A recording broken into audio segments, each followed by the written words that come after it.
eyes with me, I'll eat your f***ing eyes out of your head. Why don't you tell And they're as loyal as a mother. Or Frank Catania this weekend? Are you I think I'll balls the size of cows.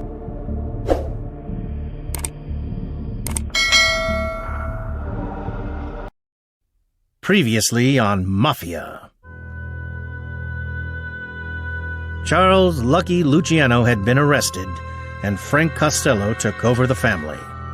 Frank Costello was called the Prime Minister because that title was given to him by the media, by the newspapers and television, what have you.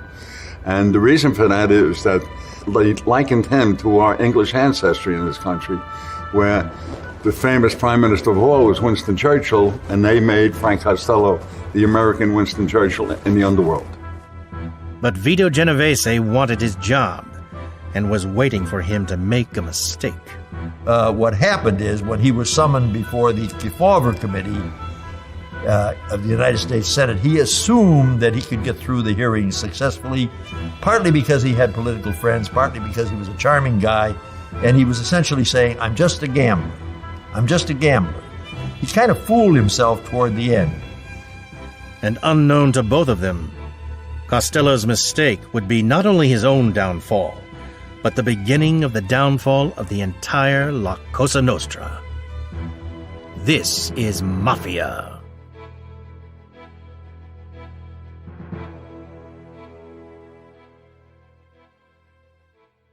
Like Costello, Genovese got his start in crime under the guidance of Lucky Luciano.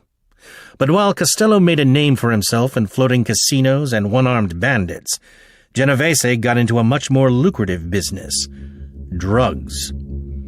Selwyn Rabb is the author of 5 Families. And he was one of the people who introduced, really into the inner cities, heroin for the first time on a massive scale. It made millions for him, it made millions for a lot of mafiosi. But the point, very simply, he deserved that spot in hell for doing that. He ruined and wrecked many neighborhoods throughout America, many major cities, because of the narcotics plague.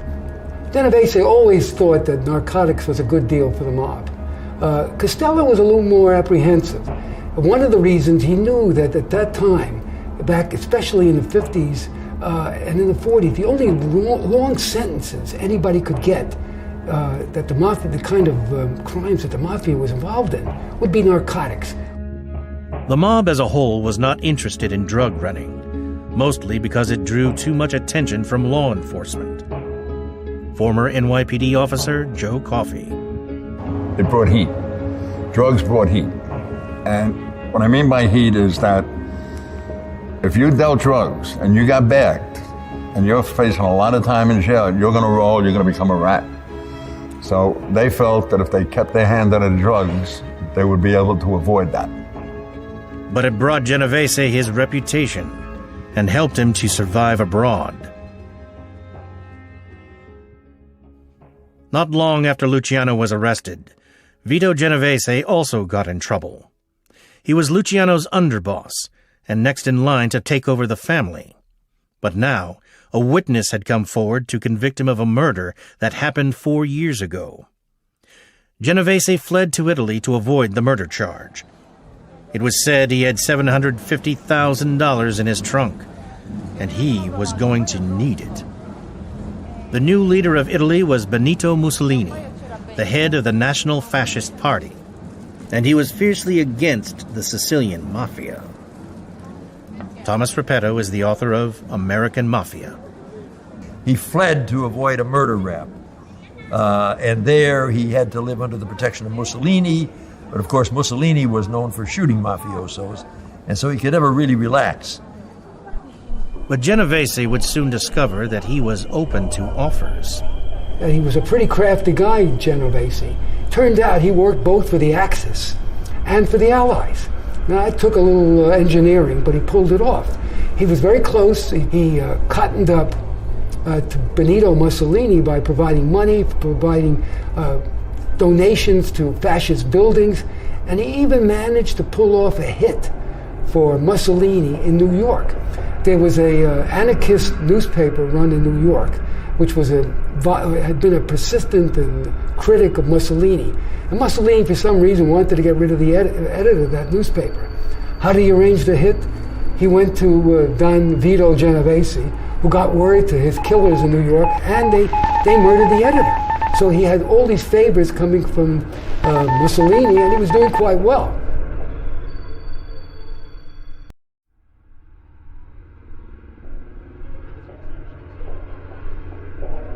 As a reward for Genovese's donations and services, Mussolini gave him the Order of Saints Maurice and Lazarus, similar to a knighthood.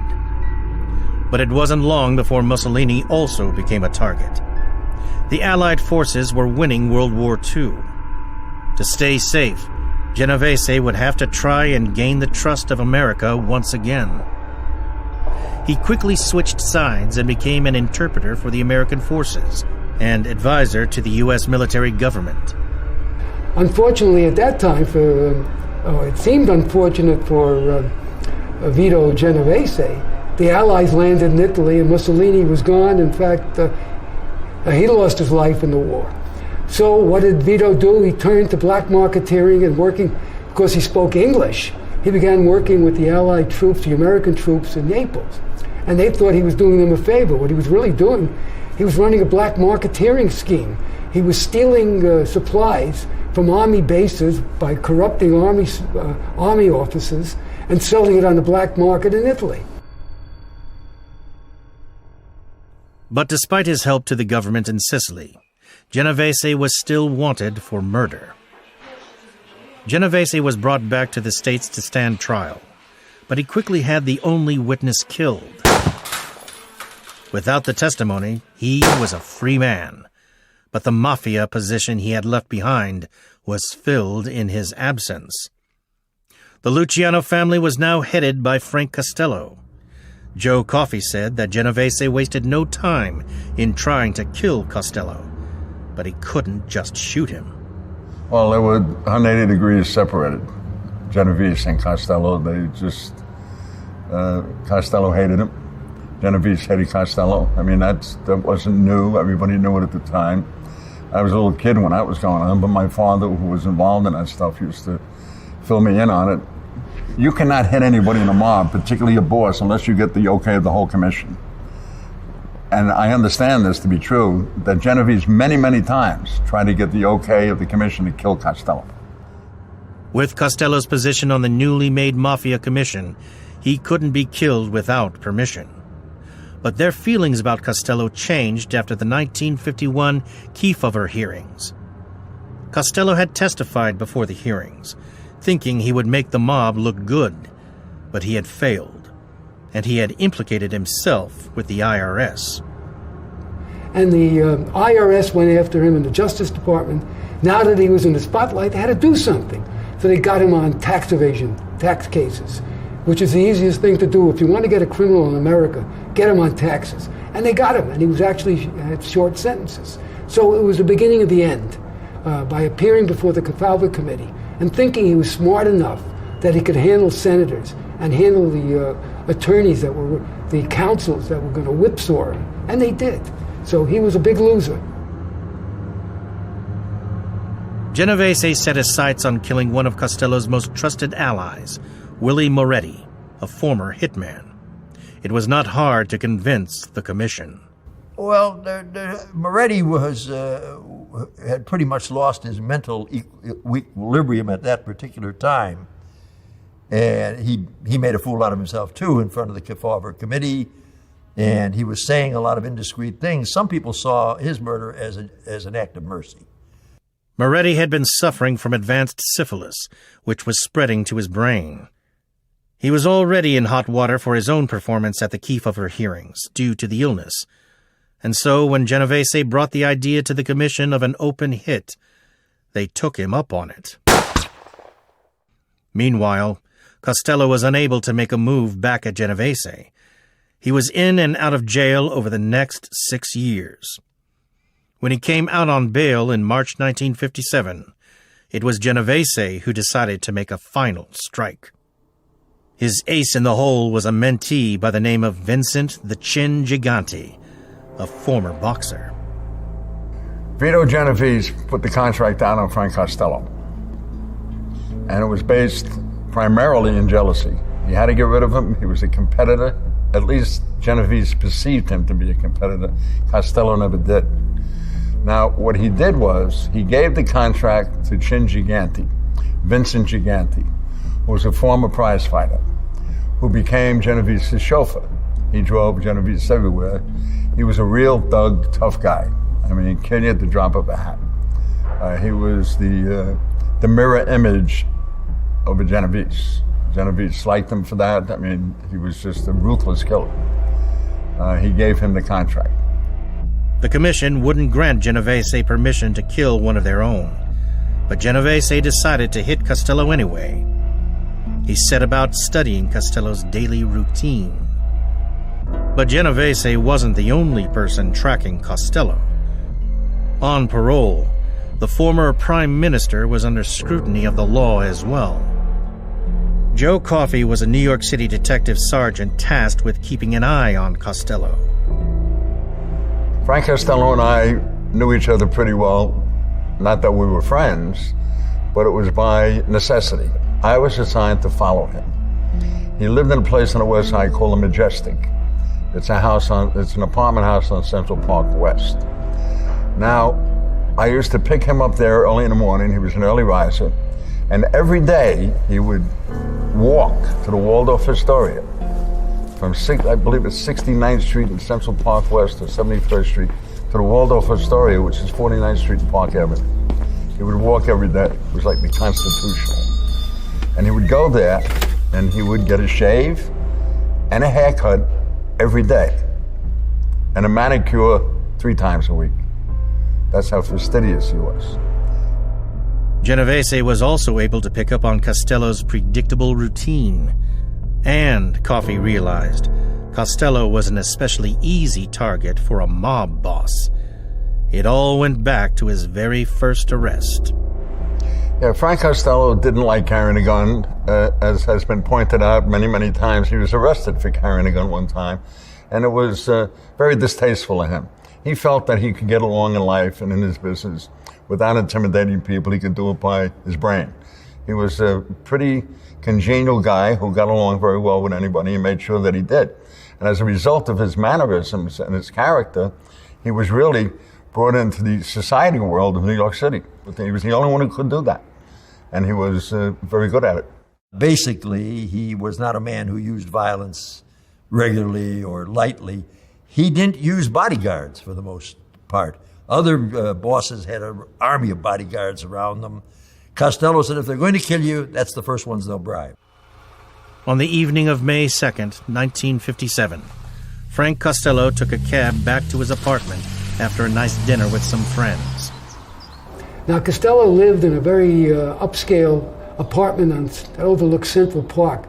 And Costello was so sure of himself, even though he knew Genovese was around, had no bodyguards. He would drive around by himself, go into cabs, meet people, and there was no phalanx of protectors. And he came home one night, walked into his lobby, and he was met by Giganti. Right there in the lobby, Gigante raised his gun and yelled, "This is for you, Frank."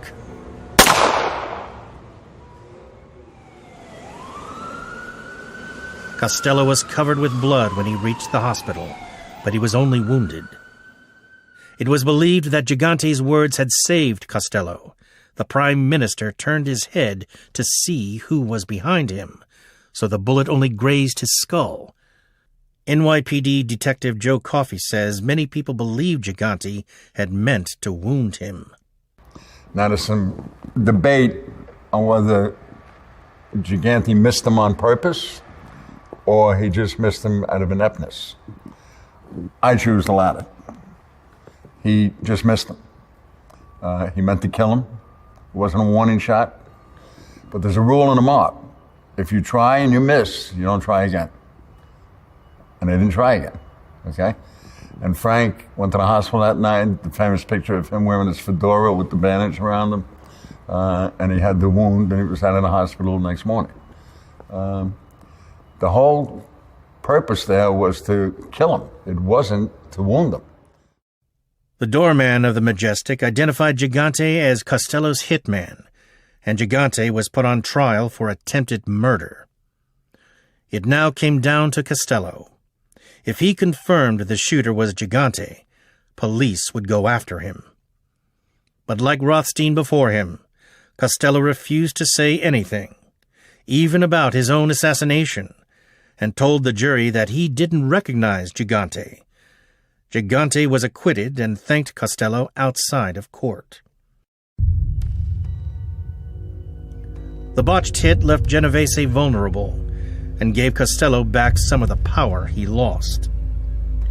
Genovese shifted focus and decided his next move was to eliminate one of Costello's most powerful allies, Albert Anastasia. He was called the Lord High Executioner. He was boss of the Brooklyn waterfronts. He was a key figure in Murder Incorporated. He was a tough, ruthless man, not at all like Costello, who was his good friend. And if there had been a move against Costello with Anastasia still alive, there would have been a counterattack by Anastasia. Anastasia was a skilled assassin and one of the founders of the mafia's enforcement arm, Murder, Inc. If Genovese was going to assassinate him, he had to be clever about it. But getting to Anastasia was no simple feat. He lived in a New Jersey mansion guarded by dogs, barbed wire fences, and always traveled with bodyguards.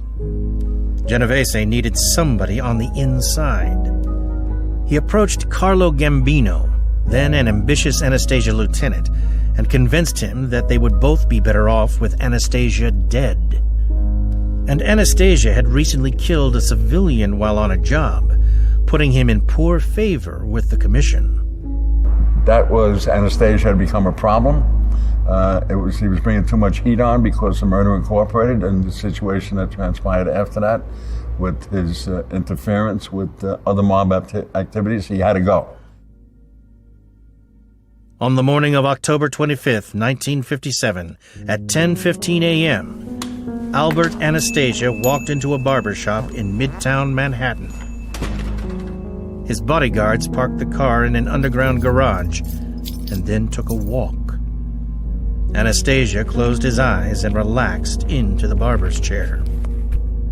Two men in suits, with scarves covering their lower faces, walked up behind him. Genovese sprang into action. He immediately announced that he was the head of the Luciano family, and his followers started a coup against Frank Costello. And Costello knew what it meant. His time was over. His reign was complete. That if he didn't surrender or abdicate, he was going to be assassinated. And he went into early retirement. Costello sent a message to Vito Genovese, Don Vito, it's yours. You're in control. And that's what happened. Costello was already injured and disgraced. Joe Coffey says at this point, he was looking for a way out. Costello wanted out of the mob even before the shooting. Once the shooting occurred, it became easy for him to walk. Of course, he knew by the rules they couldn't take him again. They couldn't hit him again. And he took his time, and that's when he started to really build his base with the high society element in the city.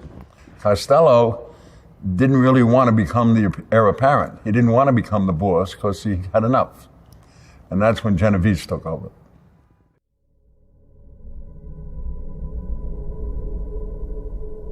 Genovese had finally done it.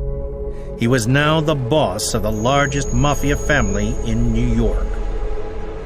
But he was also in deep trouble. Blinded by ruthless ambition, he had ordered the hits on Anastasia and Costello without the formal go-ahead from the commission, and he was about to get into deeper trouble. In 1957, Genovese requested a meeting of the commission to formalize his role of boss, as well as to explain his recent actions in New York. He also said that all of his followers should attend to support him. It was not a good idea. 1957 was a traumatic year for the American mafia and especially for the mafia in New York City. What happened was two really pivotal events. Number one, Don Vito Genovese puts out a contract on Frank Costello Frank Costello was wounded, retires. Now there's a new boss of a very powerful family, and he's Vito Genovese. Also in another family, now known as the Gambino family, there's a big change over there too. The family had been run until that time by Anastasia, and the new leader of that family is Carlo Gambino. The commission was not supposed to call another meeting, another national convention, which would be held every 5 years, for 4 more years.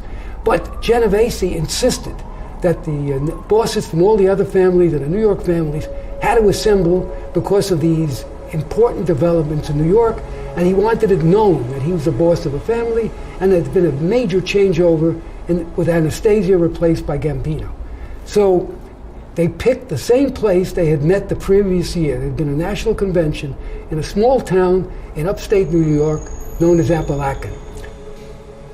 More than 60 senior mafia bosses with their advisors and bodyguards traveled from Cuba, Italy, and from all over the United States to a hilltop estate in Apalachin, New York. It was supposed to be away from the surveillance of the NYPD. It was also the home of mafia boss Joseph Barbara.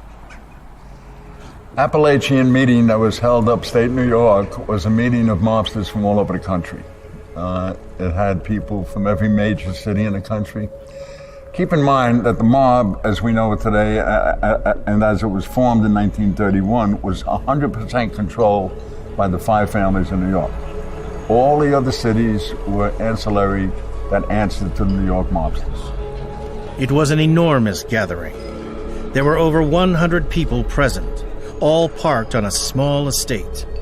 Had anyone been paying attention, the large number of luxury cars in one place would have been suspicious.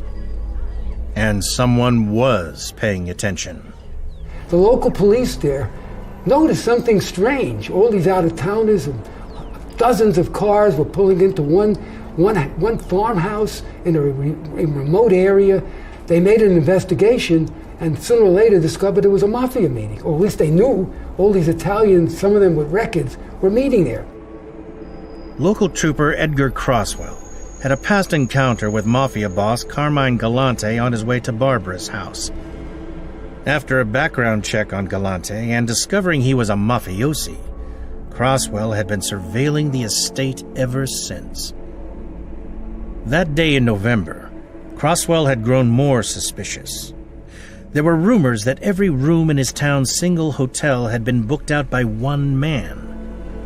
After further inquiry, Croswell found out the big spender was Joseph Barbara, a local, rumored to have mafia connections. He called for backup. State troopers crawled through a stretch of land beside Joseph Barbara's house. Inside was a fleet of luxury cars and richly dressed men. The state troopers closed in, and as they did, the mafia panicked. Some rushed to their cars, others fled through the woods. Some got away, they ran from the scene. Some heard a raid was on and never arrived. They turned around in their cars and went back. But they got enough of them to show that something big was happening. And a lot of people who had denied there was such a thing as the mafia or a national syndicate had egg on their face. They had to explain what all these gangsters from all over the United States are suddenly doing on a farm in the southern tier of New York. Croswell and his men eventually managed to round up 60 mafia members, including New York leaders Profaci, Bonanno, Galante, and Gambino. Far from Genovese's triumphant moment announcing his ascension, he had exposed them all to the authorities. Number one, a lot of mobsters throughout the country blamed Vito Genovese because he had insisted on the meeting so he could get some esteem, and it embarrassed everybody. As a direct result of Apalachin, a federal grand jury found 20 mafia members guilty of conspiracy to commit perjury and to obstruct justice, and imposed sentences between 3 and 5 years. This included the 2 would-be bosses, Genovese and Gambino. Eventually, these were overturned by the United States Court of Appeals on the basis of insufficient evidence. But the damage had been done. The FBI, who had been slow to acknowledge the depth of the mafia, could no longer ignore it. Because here you had this obvious convention of Italian or Sicilian American mobsters, and you couldn't dismiss it just as a casual meeting and the claim by all of them that they went to visit a sick friend. I mean, nobody could swallow that. Former Assistant Director at the FBI, Steve Pomerantz. I think the Apalachin organized crime meeting, the meeting of the bosses of America's organized crime in one location, really brought home to the American public and to the FBI the magnitude of this problem. That they were so brazen, they were so bold, and so powerful that they would actually have a meeting, much as any large, legitimate American corporation would meet to decide internal issues, if you will, of their organization, their direction, what they wanted to do, in the way of a legitimate company would do. This really imprinted itself on the American public, and certainly on the FBI. Before, FBI Director J. Edgar Hoover had been reluctant to admit the existence of organized crime in America. He had even written, "There was no such thing as organized crime or the mafia, and the claim that there was a national crime syndicate was baloney." Ronald Goldstock is a former mafia investigator. I think Apalachin was more important, not so much for the country, but for the FBI. All of a sudden, everything that they had been saying, that there was no national organization, that crime was essentially local and it was up for local law enforcement to deal with, became obviously incorrect. And if there was a moment where it was absolutely patently clear that they had a role to do that they had not been performing, that was it. After Apalachin, however, the FBI were galvanized into action. The Federal Bureau of Narcotics was instructed to target Vito Genovese in their fight against drugs. Never underestimate the menace that Vito Genovese left even with his departure. It was he who was so instrumental, one of the key players, in bringing in the scourge of heroin narcotics into America. Without him, it might never have occurred.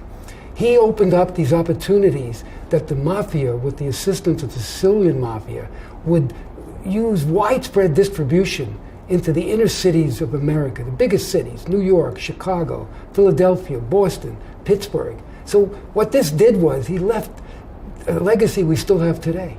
It was the beginning of narcotics corruption. Genovese was given 15 years in a federal prison, but he wouldn't give up his hard-won prize so easily. And so he continued to rule his organization unchallenged from his prison cell. His legacy still lives on. To this day, the most powerful mafia organization in America bears his name. The Genovese family continues to make millions from its criminal activities, and Genovese's protégés would rise to the top of the new mafia.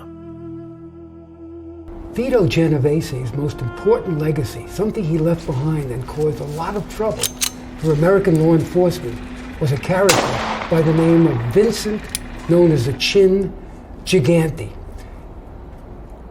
Genovese mentored Gigante, taught him everything he probably knew. Chin Gigante was a top lieutenant to Vito. In fact, they were both convicted on the same crime, a narcotics crime. Gigante got a shorter sentence of about 10 years, and when he came out, he was one of the most important people, powerful figures, in what was now known as the Genovese family. And sooner, not later, Gigante became the top dog in the family, the godfather. Meanwhile, Frank Costello retired in peace before the Apalachin Conference. He spent the rest of his days gardening at his home before he died of a heart attack. He was remembered fondly by those who knew him. Frank Costello was a rather pleasant-looking person, and he never denied his background. He said, "Don't write my life. If you write my life, don't say I sold Bibles for a living." But he thought he had gotten over that. He wanted to be respectable. But Genovese had exposed the mafia to the FBI. The Apalachin disaster would signal the beginning of their crackdown on organized crime in America. And Genovese's anger would bring one informant out into the light, Joseph Valachi, who would further the fall of the mafia. People call them illegal. They weren't illegal as much as they were extra-legal. There were no laws that really governed wiretapping and all those sorts of things in that time. But they were extra-legal, and they couldn't be used as evidence. So there were a lot of those that went on. There's a lot of material that was collected, again, about the structure and some of the activities. I believe it was in 1968, when Congress passed the Omnibus Crime Control and Safe Streets Act, that we really got the legal ability to conduct, under carefully controlled circumstances, court-ordered wiretaps, which we could use as evidence, not just for intelligence, but as evidence in criminal investigations. And we set out to do that.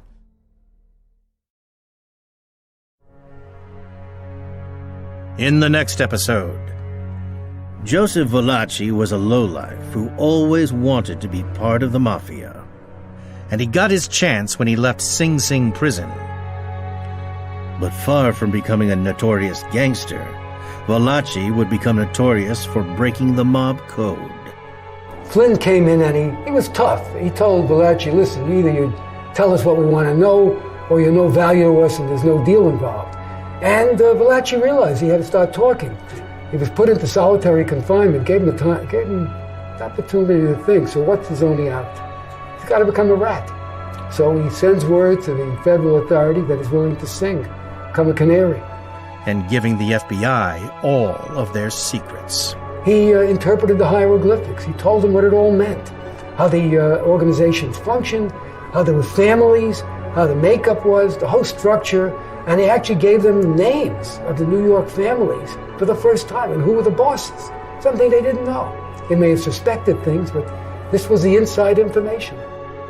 That guys with me, I'll eat some and eyes out of your head. Wanted to tell And you, they're as loyal as a mother. Frank Catania this weekend. And they got balls the size of cows.